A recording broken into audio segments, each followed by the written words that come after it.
Oh my lord. More questions for the rest of us, I guess. I have like no questions for this guy. I mean, seriously. I've been struggling to come up with some questions myself.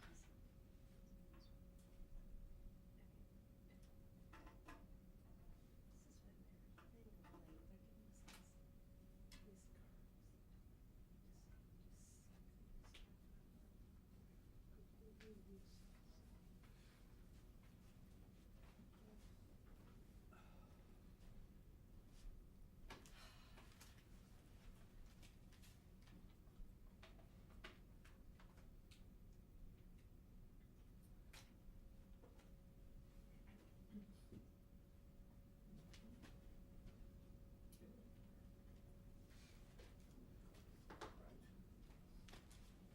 That clock goes fast.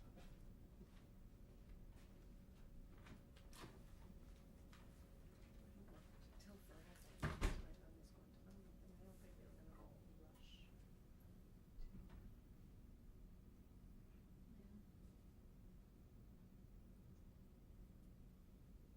So are you done on the trip? No, wow. It's my vacation week. Got my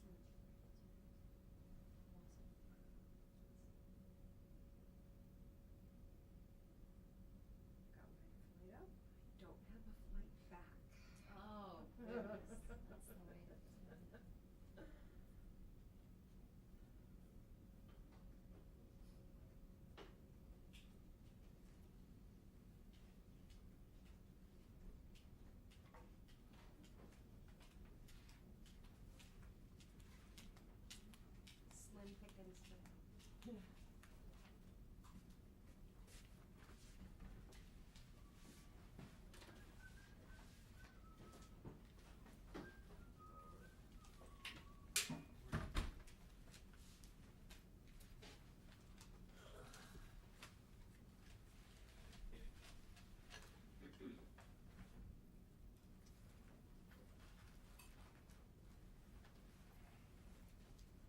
You're the paper in New York? I am. Could you maybe practice? This gentleman got passed over last. Got passed over both of them. Yeah. What's that? You're kidding. Didn't you not get a question last time? I seem to recall getting a bit of a snub last time. Okay. Where are you from? Watertown Times in New York, right next to Fort Drum. Oh. Last time you all had the commander here and didn't let me get a question in. You know, I'll have to say something back to his wife or something like that at home, you know? It says 9:01. It's wrong. What's wrong? It's 10 seconds to 9. That's what that one says. Right. How come that one doesn't say that? We're gonna fix it. Okay.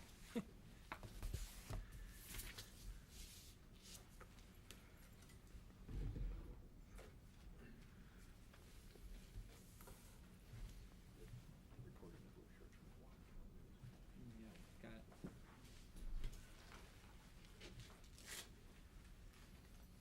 Well, it looks like we got video. Let me see if Colonel Snow can hear us. Colonel Snow, this is Brian Whitman in the Pentagon. Can you hear me?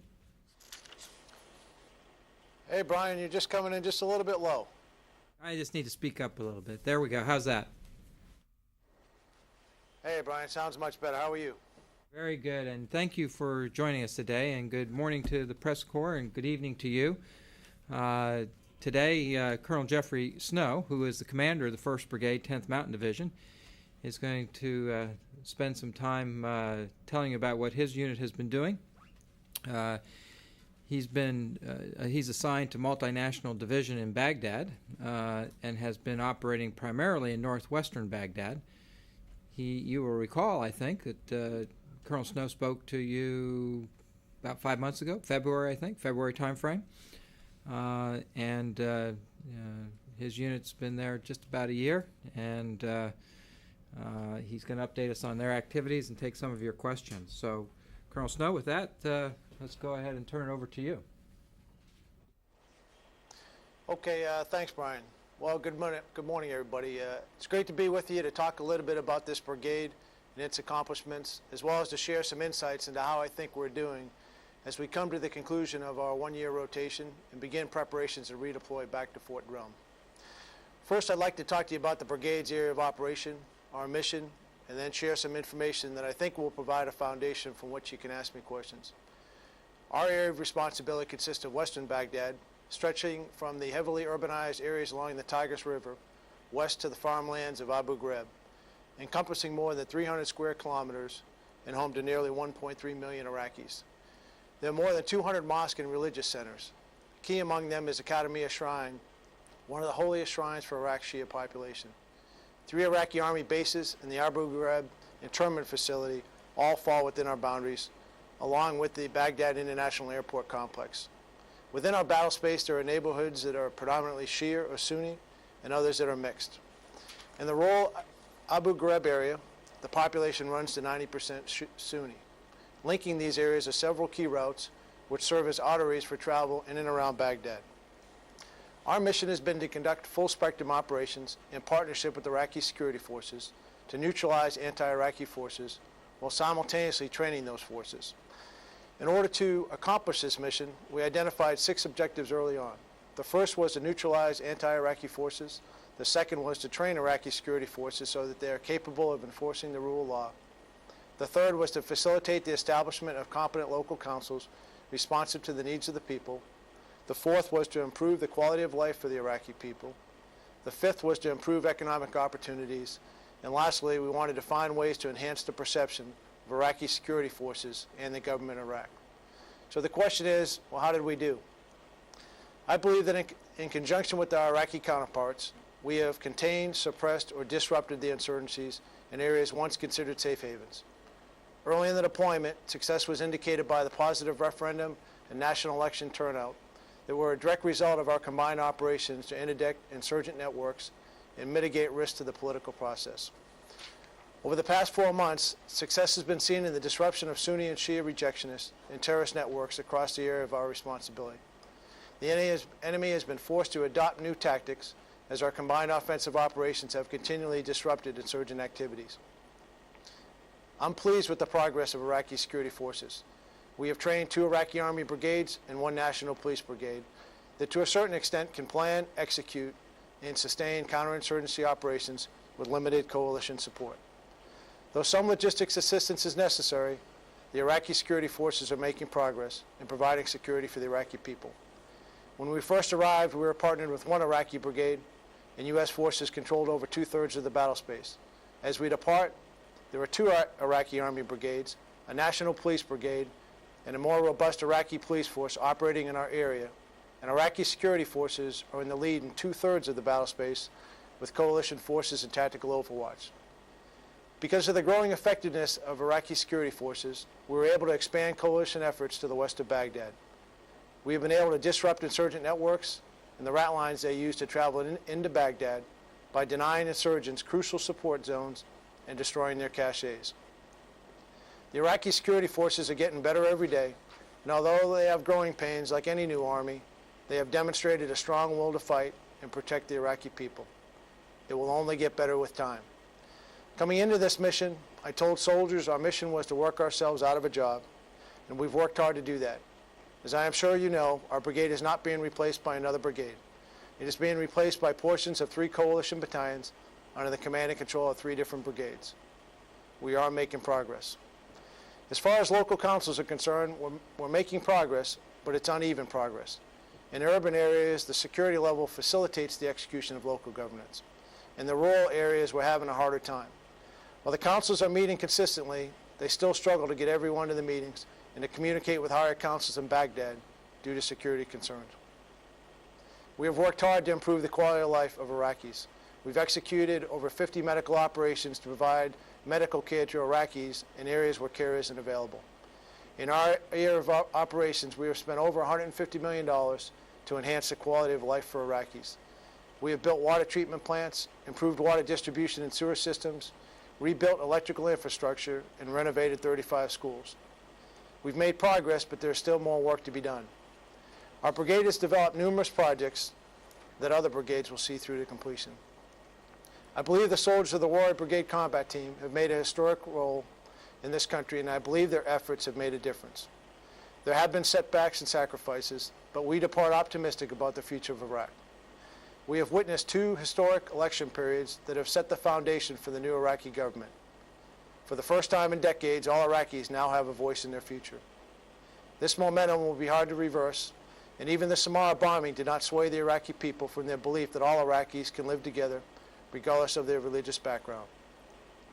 The insurgents tried to split the people along religious lines, but this tactic backfired.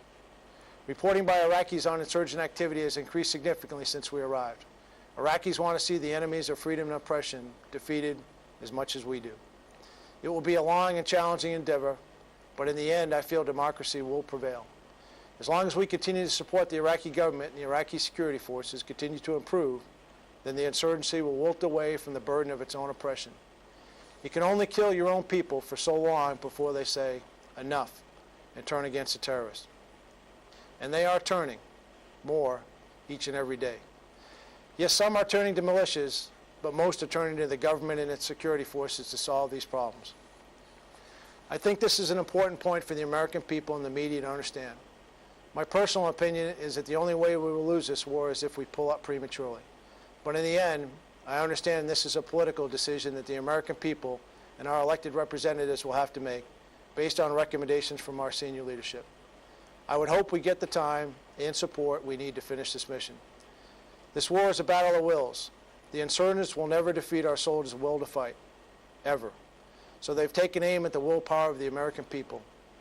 Our soldiers may be in the crosshairs every day, but it is the American voter who is a real target, and it is the media that carries the message back each day across the airways.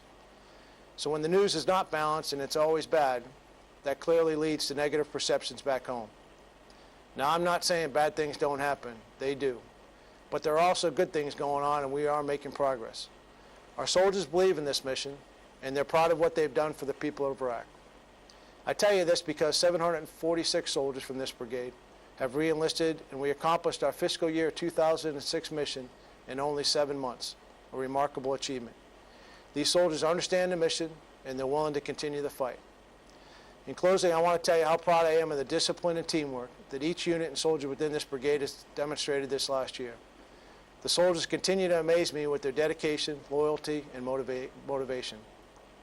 They have represented the 10th Mountain Division in our country well while working for 2 different divisions. The Iraqi people and security forces respect the 10th Mountain Patch and the results we have achieved in the last year.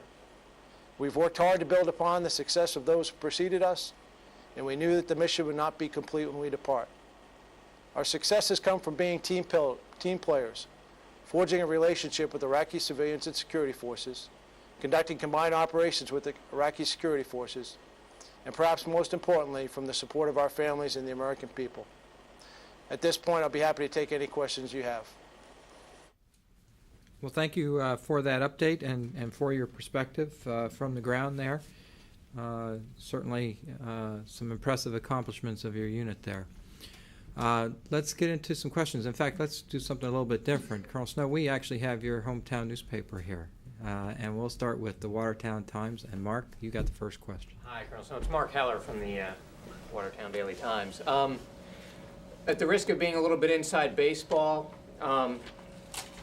you're probably thinking a little bit ahead to getting back to Fort Drum, and I wonder if you could talk a little bit about getting reset. Tell us a little bit about what condition your equipment is in, and when you get back to Drum, what do you need to do to get yourself ready ultimately to go out again? Tell us a little bit about that process. Sure. Mark, that's a good question. Actually, we have actually started our redeployment process. Our torch party with 56 soldiers actually left this morning en route back to Fort Drum to prepare for the return of our soldiers. And it'll be a tiered deployment process between now and really the 1st of August to get everybody back. Now, when we get everybody back, what the soldiers do is they go through a reverse, what we call a soldier readiness checks, to ensure all their paperwork is in order.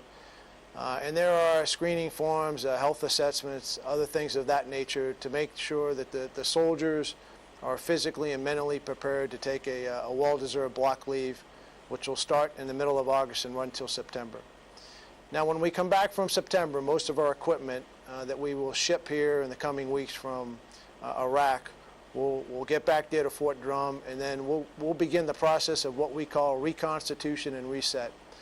And that is, we will have a number of soldiers that will be leaving the brigade over the course of the next 90 days, about a third. And then we will go about the business of recovering our equipment that we ship back, and then drawing equipment, what we call left behind equipment that's currently waiting back there at Fort Drum for us, and rebuilding our equipment sets for the units. And then we'll go about the business of beginning training, which will take us over, a period of months in an effort to prepare us for future endeavors. It is a complicated process, but I'll tell you, the Army has come a long way since we've started this endeavor, and we get better and better at it, and allows us to recover quicker and quicker. How long should it take in total? How long should it take in total to get to, Well, the goal is to be fully prepared to execute combat operations within 6 months. That is the goal. Thank you. Colonel Snow, I'm going to follow up on Mark's question a little bit here. We were told this week about how much it's going to cost the Army to reset, as well as the Marine Corps. The Army total was about $17 billion. Can you talk a little bit about how much equipment you are going to leave behind for the Iraqi security forces? And I'm sure you don't have a total on how much it'll cost to reset, but you can give us a picture of how much equipment you will need to replace, repair? Boy, ma'am, that is a great question, but fortunately, my leaders protect me from having to worry about the money. So you made one comment about us leaving equipment for Iraqi security forces, and I don't know that to be a correct statement.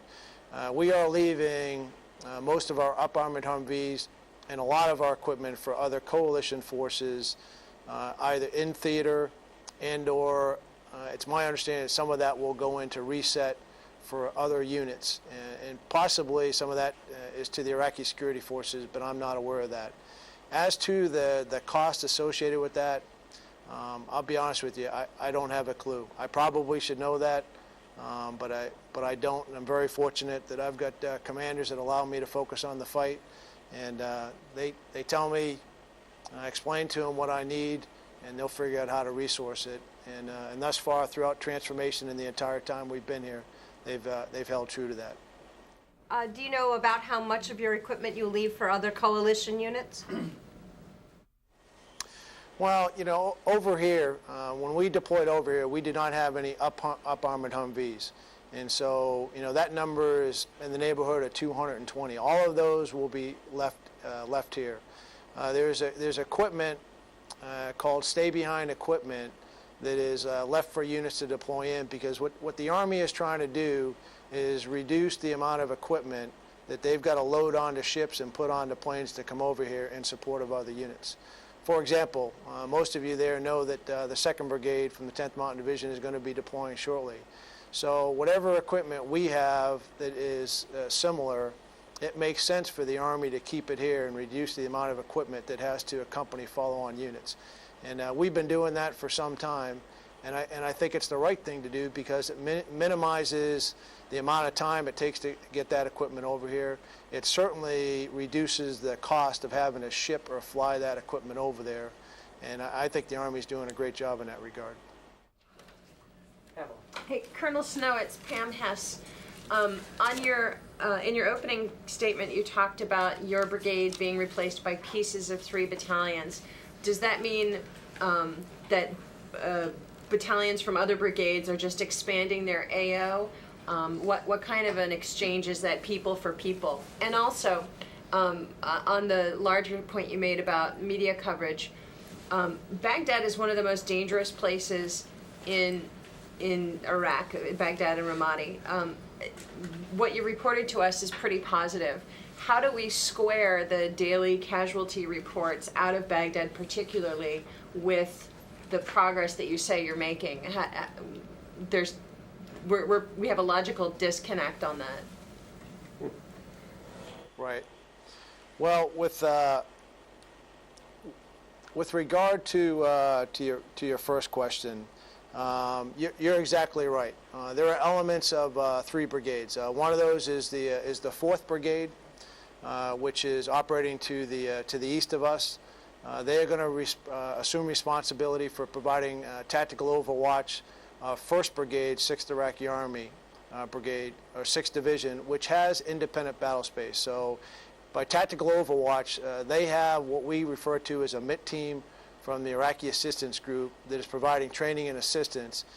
But if they need additional assistance or a quick reaction force, that comes from 4th Brigade. From the north, the 1st Brigade of 4th Division is going to assume responsibility of tactical overwatch for 3rd Brigade of the 6th Division. They also have independent battle space. So those 2 Iraqi Army brigades are taking their guidance and direction from 6th Division. However, by tactical overwatch, what I mean is coalition forces are responsible for QRF, or if they need additional assistance, they're capable of responding. And then the 3rd unit is actually coming from the south, and that is the 2nd Brigade of the 101st is assuming responsibility for a sliver of our battle space. And the reason for that, quite frankly, is right now 3rd Brigade only has 2 of their 3 battalions operational.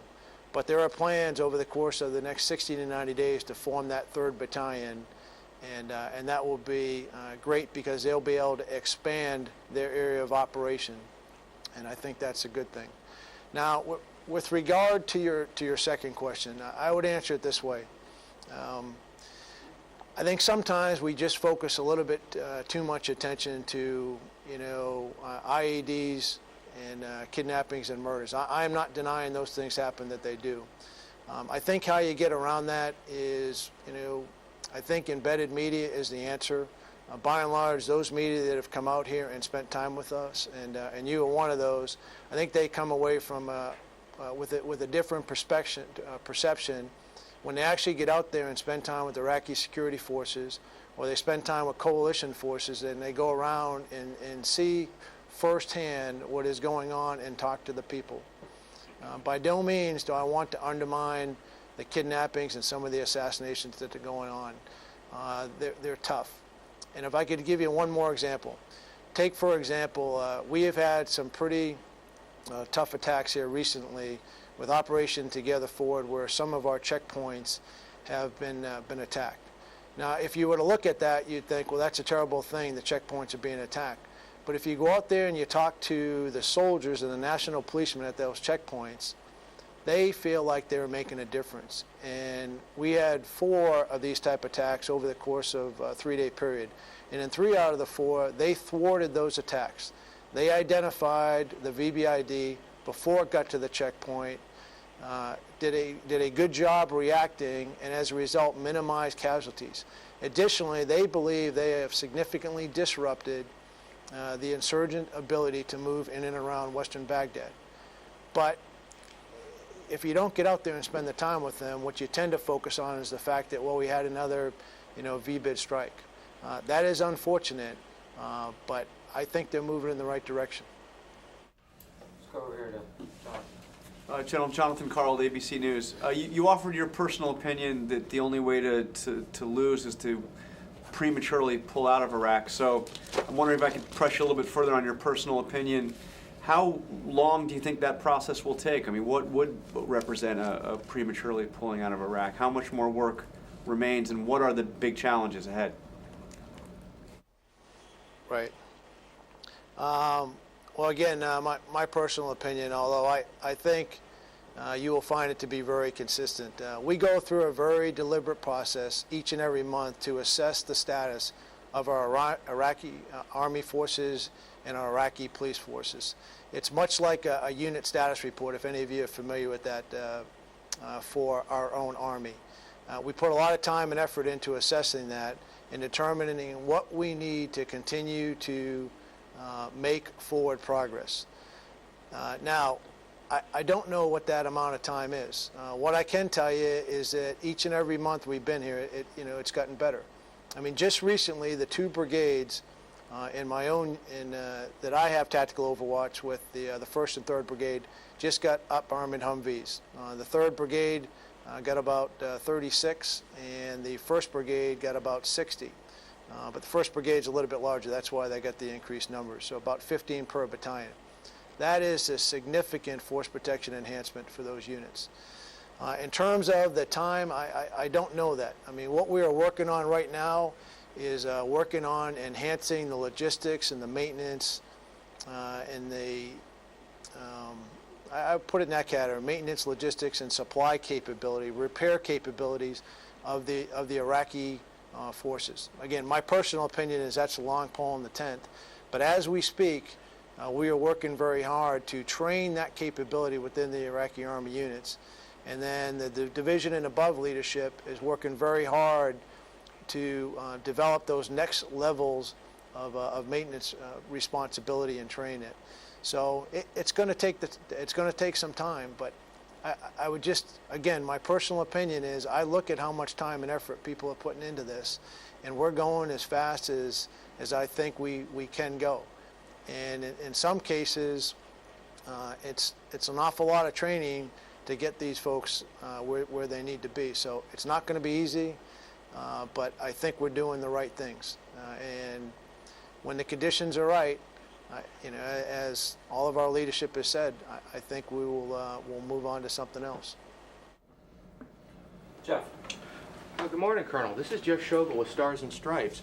You had mentioned the importance of embedding. We were told recently that your brigade is not accepting any embeds. Can you talk about why?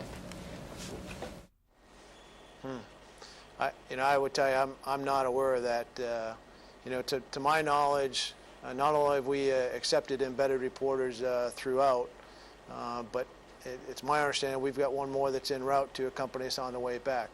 Now, the only thing I would say is it could be a case of we just went through a very deliberate relief in place process, and during that time frame, if in fact that's what you're referring to, then I probably did not accept an embed, because the priority has got to be to providing information to those units that replace us. And that may have been the case why you were told that. I'd have to go back and check it. But what I tell you about that is reliefs in place are very important. I mean, we've gained a lot of information and a lot of knowledge. We've developed a lot of personal relationships with local nationals, local government officials, Iraqi security forces, and we've got an obligation to pass on those lessons learned, and that is leader intensive. So that may have been why that's the case, but I'll be honest with you, I have not turned down an embedded media the entire time that I've been here. Follow-up. My understanding is this was turned down yesterday. Is it possible, is this not coming up at the BUB, or have you been so busy that you've been unable to attend the BUB? I'm sorry, I could not hear the last part of that question. Well, my question is this information not coming up at the BUB, or have you been too busy to attend the BUB with everything you're doing? Hey, listen, I attend every battle update assessment 6 days a week, and no, that is not something that is coming up at the battle update assessment. Let's go back to Barbara. Colonel Snow, Barbara Starr from CNN. I also want to follow up and ask you about your comments about the media. When you say, quoting you, we focus too much attention on IEDs and murders, I want to ask you a couple of questions, just to be very clear. Is that also, as with a couple of other things today, your personal opinion, or is that a command view? And your view about embedding in light of course, what happened to Bob Woodruff and to Kimberly Dozier, are you taking any new measures for the security of reporters who embed, since you're encouraging us to do that? And third, Let's try to keep it to two. this really gets to the nub of it, Brian. Excuse me. I would like to ask, what are your statistics on attack levels, since you say you have all this progress? What are the actual statistics on attacks in your area? Colonel Snow, feel free to answer. 2 of the 3, and we'll get to another reporter. Thank you. Okay, Brian, I would just say I'm having a hard time getting all of it. Let me answer what at least part of the question. With regard to reporters, for embedded reporters, we do have a responsibility for providing force protection. So The answer, is that something that we look at? The answer is yes. We look at where the reporter is going. Are we taking the right measures? Do we brief the reporter on the threats in that particular area? And do we go through a thorough process to ensure that what that patrol is doing, task and purpose, are understand, and what their action should be in the event of an attack. All of that is true, and we take that very seriously. And I personally have got to sign and approve when embedded reporters are coming in. But I've done that, and so that's not an issue. And unfortunately, your first and third questions I did not get, so I'm going to have to ask you to repeat those. Let's ask you then. You've mentioned all the progress, so could we have some statistics to back that up? What have been the rate of attacks? And if you need to provide it for the record, but we would like to know, what have been the rate of attacks over the last several weeks against U.S. troops and Iraqi civilians in your sector? Are they up or down? I would say if you look at, I want to check my facts here before I answer that to you.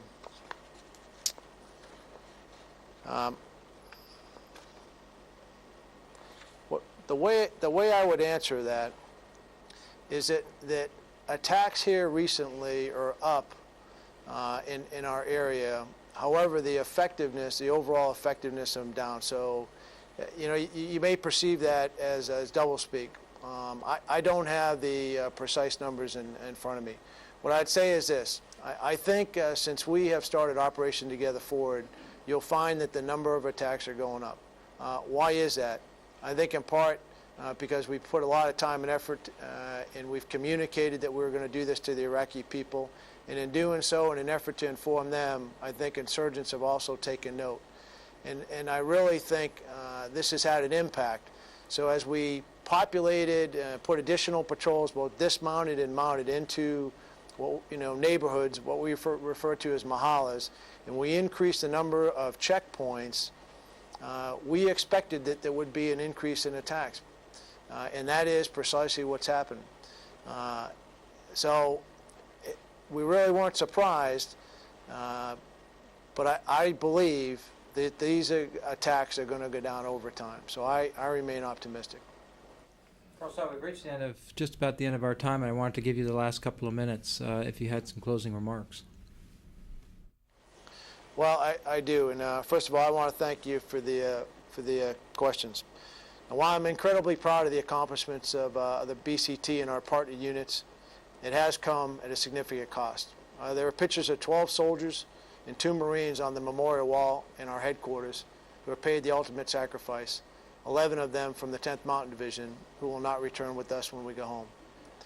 They are gone but not forgotten, and I assure you they will never be forgotten. Each of their losses serves as a sober reminder that freedom is not free, and all died a hero in the defense of his country and a set of ideals bigger than all of us.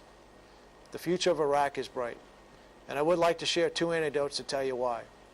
In one of the more dangerous areas of western Baghdad, we have national police and Iraqi army working side by side, planning and conducting operations. 4 days ago, a national police checkpoint was conducting routine operations when one of the policemen saw something suspicious in a vehicle waiting to pass through the checkpoint. The policeman opened the trunk and discovered explosives, and in that instant he pulled the driver of the car out and away from the car as it exploded. The national policeman at the checkpoint, as well as the driver, only sustained minor wounds. Concurrent with the blast, an Iraqi army battalion sent tanks and infantry to secure the site. The wounded national policeman and driver were evacuated to the nearby Iraqi army base, where they received initial triage, and then they were evacuated to a coalition military hospital. It is this sort of competence and teamwork that will solve the current security concerns. Iraqi security forces are in the lead in many portions of our area of operations, and they're getting better. The people of Iraq desire security, and it will be won by the security forces. I'd like to conclude by sharing a poem written by First Lieutenant Robert Seidel, a platoon leader that served in 2nd Battalion, 22nd Infantry Battalion, shortly before he was killed in action on 18 May. And I quote, "As I am cloaked by the darkness of the sought desert sky, I feel a strange likeness between my father and I. For I am the father of 30 young men, related only by the blood we shed. and they look up to me and to lead them through the fight, for we know not what awaits us this cold desert night. But I vow to protect them and bring them all home, so may I find strength in the courage they have shown. And like my father, I ask the Lord as I pray, watch over my boys if today is my day. It is because of the dedication and commitment of Iraqi security forces and leaders like Lieutenant Seidel that we will win the global war on terrorism. We owe it to them to complete the mission we started. Thank you. Thank you, and we wish you a safe and speedy redeployment, and for sharing some time with us this morning. Well, thank you, Brian, and take care.